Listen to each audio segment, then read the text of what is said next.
अस्सलाम वालेकुम बच्चों, कैसे हैं आप? खैरियत से हैं। उम्मीद करता हूँ आप जहाँ भी होंगे महफूज होंगे और खैर आफ़ियत से होंगे। आज हमने अकाउंटिंग इक्वेशन का क्वेश्चन नंबर 2 सॉल्व करना है। आईकॉम पार्ट 1 और चैप्टर नंबर है 2 और क्वेश्चन नंबर 2 हमने आज सॉल्व करना है। और पिछली वीडियो में हमने क्वेश्चन नंबर 1 सॉल्व किया था और कुछ अकाउंटिंग इक्वेशन की बेसिक्स आपको बताई थी और कुछ बेसिक एंट्रीज़ भी हमने सॉल्व की थी। तो आज हमने क्वेश्चन नंबर 2 सॉल्व करना है। थोड़ा सा कॉम्प्लेक्स है क्वेश्चन नंबर 1 के मुकाबले में, लेकिन क्वेश्चन नंबर 1 में भी आपको बताया था कि जनरल एंट्रीज़ जिनको आती हैं उनके लिए ये क्वेश्चन बिल्कुल ही आसान है। ठीक है, तो क्वेश्चन नंबर 2 अब हम सॉल्व करते हैं। और जैसे हमारी रूटीन है कि क्वेश्चन सॉल्व करने से पहले हम क्वेश्चन को रीड आउट करते हैं, हर एंट्री को समझते हैं और साथ साथ उसको हल भी करते हुए जाते हैं। हमारे पास है question number 2, prepare accounting equation on the basis of the following. Mister Firoz जो ट्रेडर है उसका नाम क्या है? मिस्टर फिरोज़। अकाउंटिंग इक्वेशन हम बना रहे हैं फॉर द मंथ ऑफ। अब यहाँ मंथ का नाम नहीं गिवन तो हमने उसकी जगह क्या कर दी है? छोड़ दी है। कह रहे हैं mister Firoz started business with goods ₹40,000, building ₹1 lakh and cash ₹1 lakh 10,000। Mister Firoz ने बिजनेस स्टार्ट किया है किस चीज़ के साथ? गुड्स के साथ, बिल्डिंग के साथ और कैश के साथ। तो गुड्स, बिल्डिंग एंड कैश ये तीनों हमारे क्या हैं? एसेट्स हैं। तो हम एसेट्स वाले कॉलम में लिख देंगे कैश, गुड्स और बिल्डिंग। अब कैश कितनी लेकर आया है? 1,10,000। गुड्स कितनी लेकर आया है? 40,000 और बिल्डिंग है 1 लाख की। ठीक है, वो एसेट्स लेकर आया है बिजनेस में, goods, building and cash. Goods की कीमत 40,000, बिल्डिंग की कीमत 1 लाख और कैश की कीमत है 1,10,000। अब चूंकि ये बिज़नेस स्टार्ट करने के लिए लाया है और आपको बताया था बिज़नेस स्टार्ट करने के लिए जो भी एसेट्स लाए जाते हैं, जो भी फंड्स लाए जाते हैं, उन्हें हम क्या कहते हैं? कैपिटल। तो बेसिकली यहाँ पर ये क्या लाया है? कैपिटल। तो इक्विटी वाले कॉलम में हम लिख देंगे कैपिटल। ठीक है, और कितना? इन तीनों को सम कर देंगे, 1,10,000 प्लस 40,000 प्लस 1 लाख।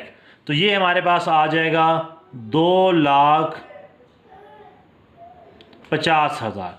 तो पहली एंट्री क्या थी? वो बिजनेस में एसेट्स लेकर आया है, नीचे एसेट्स की कीमत दी और प्लस करके हमने उसको क्या कर दिया है? कैपिटल में मेंशन कर दिया है। दूसरी एंट्री, परचेज गुड्स। गुड्स खरीदी हैं। गुड्स क्या की हैं? खरीदी हैं। और गुड्स खरीदने से गुड्स क्या होती हैं? बढ़ जाती हैं। कितने की गुड्स खरीदी हैं? 30,000 की। तो देखें स्टार्ट में हमारे पास 40,000 की गुड्स थी, 30,000 की और ख़रीद ली तो हमारे पास गुड्स 40,000 से बढ़कर 70,000 हो जाएंगी। तो इसका मतलब इसका एक इफ़ेक्ट तो गुड्स में आ जाएगा। ट्रांजैक्शन नंबर 2, गुड्स ख़रीदी हैं तो गुड्स ख़रीदने से बढ़ जाएंगी। ठीक है। सेकेंडली, ऑन अकाउंट, उधार के ऊपर। इसका मतलब है कि हमने भी पैसे नहीं दिए, हमने पैसे क्या करने? फ्यूचर में देने हैं। हमारी ज़िम्मेदारी है, लायबिलिटी है, और जिनसे हम उधार पर ख़रीदते हैं उन्हें हम क्या कहते हैं? क्रेडिटर्स। इसका मतलब ये गुड्स ख़रीदने से हमारी लायबिलिटी बढ़ गई, क्रेडिटर्स बढ़ गए हैं। कितने से? 30,000 से। तो लायबिलिटीज़ में हम लिखेंगे क्रेडिटर्स, पहले ज़ीरो थे अब कितने हो गए हैं हमारे पास 30,000। नीचे हम लिख देंगे बैलेंस। कैश के ऊपर कोई इफ़ेक्ट नहीं था तो कैश ऐसे ही आ जाएगा 1,10,000। गुड्स जो हैं 40 और 30 70,000। बिल्डिंग के ऊपर भी कोई इफ़ेक्ट नहीं है तो बिल्डिंग भी कितने की आ जाएगी 1 लाख की। दूसरी तरफ कैपिटल के ऊपर कोई इफ़ेक्ट नहीं पड़ा तो वही 2.5 लाख और 2,50,000 नीचे आ जाएगा। जबकि लायबिलिटी हमारी आ गई है 30,000 की। ठीक है, गुड्स ख़रीदी तो गुड्स में जमा कर दिया, उधार के ऊपर ख़रीदी हैं तो क्रेडिटर्स में क्या हो जाएगा, ऐड अप हो जाएगा, हमारी लायबिलिटी आ जाएगी, ज़िम्मेदारी आ जाएगी। ठीक है, ये एंट्री नंबर 2 थी। एंट्री नंबर 3, सोल्ड गुड्स, चीज़ें बेच दी हैं। चीज़ें बेचने से चीज़ें कम हो रही हैं। तो हमारे पास चीज़ें थी कितनी, 40,000 पहले थी, 30,000 और ख़रीद ली, हमारे पास गुड्स हो गई हैं 70,000, उसमें से 40,000 बेच दी हैं। तो एक तो हम इसको गुड्स में से माइनस कर देंगे और दूसरा उधार के ऊपर बेची हैं। तो उधार के ऊपर जब बेचते हैं तो उसे हम कहते हैं डेटर्स, और डेटर्स हमारे क्या हैं, एसेट्स हैं। तो यहाँ एक नया कॉलम बन जाएगा डेटर्स का। तो पहले हमारे पास डेटर्स 0 थे, जबकि अब हमारे पास कितने आ गए हैं 40,000। गुड्स बेची, गुड्स कम हुई, 70,000 में से 40,000 बेच दी हैं तो गुड्स हमारे पास 30,000। और डेटर्स पहले 0 थे, अब 40,000 और आ गए हैं तो गुड्स हमारे पास हो गए 40,000। बिल्डिंग के ऊपर कोई इफ़ेक्ट नहीं पड़ा तो ये 1 लाख ऐसे ही आ जाएगा। कैश के ऊपर भी कोई इफ़ेक्ट नहीं पड़ा, ये 1 लाख भी ऐसे आ जाएगा। ये है हमारा बैलेंस। सेम इसी तरह कैपिटल के ऊपर कोई इफ़ेक्ट नहीं और क्रेडिटर्स के ऊपर भी कोई इफ़ेक्ट नहीं। ठीक है, सिंपल क्या किया है, गुड्स बेच दी हैं, गुड्स कम हो गई, 70,000 की चीज़ें थी, 40,000 बेच दी हैं, हमारे पास बकाया कितनी बच गई 30,000।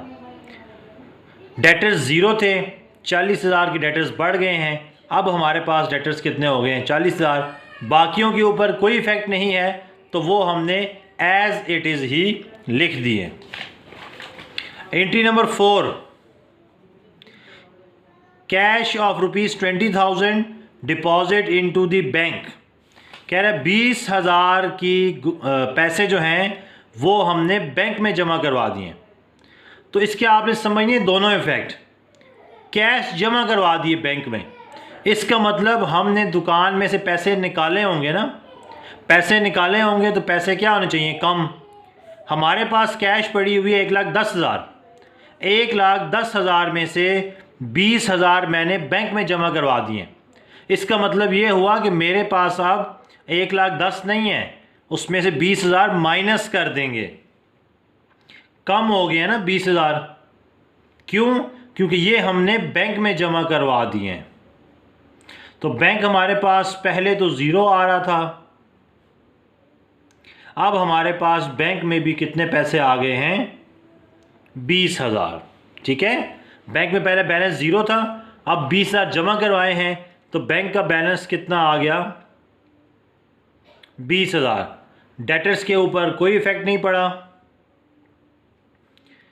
बिल्डिंग के ऊपर भी कोई इफ़ेक्ट नहीं पड़ा, इसी तरह गुड्स के ऊपर भी कोई इफ़ेक्ट नहीं पड़ा। जबकि पैसे 1,10,000 थे, 20,000 बैंक में जमा करवा दिए तो नगद पैसे हमारे पास 90,000 हो गए।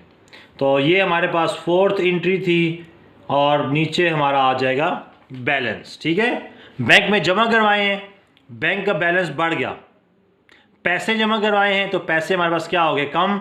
तो 1,10,000 में से 20,000 जब बैंक में दे देंगे तो बकाया बच जाएगा हमारे पास 90,000, 90,000। ठीक है, तो ये हमारे पास 4th एंट्री थी। 5th, पेड कैश, पैसे दिए हैं कितने 20,000। सप्लायर जिससे हमने चीज़ें ख़रीदी थी उसको हमने क्या कर दिए, पैसे दे दिए हैं। तो पैसे देने से पैसे क्या होंगे, कम होंगे।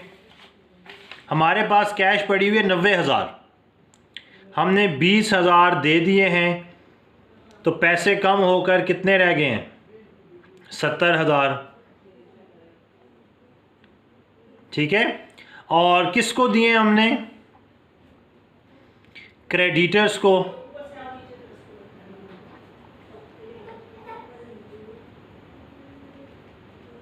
उसको 30,000 देने थे, हमने 20,000 उसको दे दिए हैं, तो बकाया उधार कितना बच गया, 10,000 का।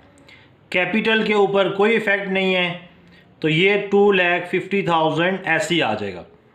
इसी तरह बैंक के ऊपर भी कोई इफ़ेक्ट नहीं है, ये 20,000 ऐसे ही आएगा। डेटर्स के ऊपर भी कोई इफ़ेक्ट नहीं है, 40,000 ऐसे ही आ जाएंगे। बिल्डिंग भी कोई इफ़ेक्ट नहीं है, एज इट इज़। और गुड्स के ऊपर भी कोई इफ़ेक्ट नहीं है। हमने क्या किया, पैसे दिए हैं, तो 90,000 पड़ा हुआ था, 20,000 दे दिए हैं, बकाया कितने बच गए, 70,000। उधार कितना था, 30,000 का, 20,000 दे दिए हैं, उधार कितना रह गया हमारे पास, 10,000। ठीक है। लास्ट एंट्री है, pay telephone bill by cheque. Telephone का बिल अदा किया है, इसका मतलब हमारा एक्सपेंस है।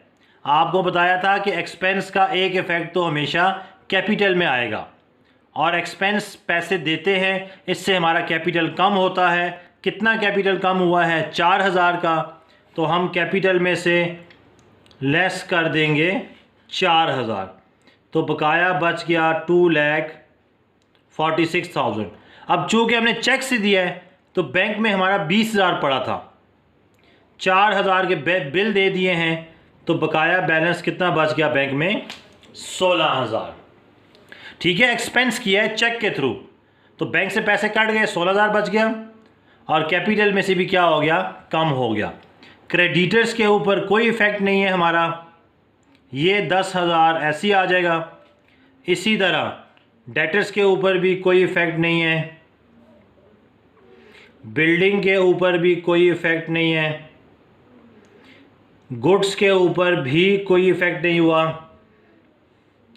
और एसेट्स के ऊपर भी, कैश के ऊपर भी कोई इफ़ेक्ट नहीं हुआ। तो ये हमारे पास आ गया बैलेंस। अब हम इन दोनों साइडों को ऐड अप करते हैं और देखते हैं कि हमारा बैलेंस बराबर आ रहा है या नहीं। कैश 70,000, गुड्स 30,000, बिल्डिंग 1,00,000, डेटर्स 40,000, और बैंक आ जाएगा 16,000। तो एसेट्स हमारे पास टोटल आ चुके हैं 2,56,000। जबकि एक लाइबिलिटीज़ में देखें 2,46,000 प्लस 10,000, तो ये आ जाएगा 256,000। दोनों साइडें भी बराबर आ गई हैं, और ये दोनों साइडों का आंसर बुक से भी क्या कर रहा है, मैच कर रहा है। एक दफ़ा समरी कर लेते हैं।